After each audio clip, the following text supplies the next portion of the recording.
This is Jim at George Moore Chevrolet, working Wednesday. We have an 18 Tahoe come in. Customer concern is the check engine light on. During inspection, we got an oil pressure control valve problem. During the inspection of that problem, we found metal in the oil pan, which once that's found, you gotta go further into the engine to find out what was wearing to cause the metal. Of course, that requires a little more tear down of the engine. The easiest way is to remove the engine and basically tear it down piece by piece till you get to the bare block. On this one, we've found some cam bearing damage and main bearing damage. During the inspection, we've also found oil in metal pieces in the oil galleys, some scoring of the cylinder walls, which is not serviceable, so that would warrant an engine replacement. If it hadn't been for the scoring of the cylinder walls and the block can be cleaned, then the bearings would be replaced and the engine be reassembled and put back into the vehicle. Oil is very critical these days.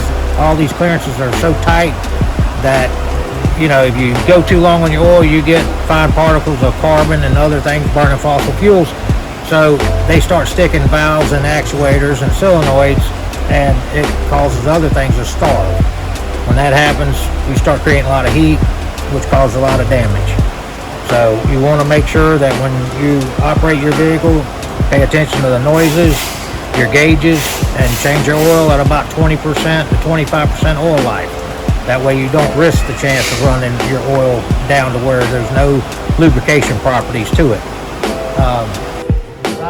Well, if it's something local, we can have it usually next day, but if it's coming out of Michigan with the things being like it is from COVID, you're looking at, you know, roughly 3 weeks. I'm real sure, because it don't look like in their case that they've missed really any oil changes, because the inside of the engine and the cylinder head, as you can see, is very clean. So typically if you see an engine that's neglected a few oil changes, you see it where it starts staining the block and the aluminum. We don't know what the repair is going to be, whether it's going to be a repair of this engine or replace it. The new engine's going to run, for the engine alone, about $8 grand. You should do it somewhere around 20-25% oil life and change the oil, because it's very critical. Come on down to George Moore and get your car serviced.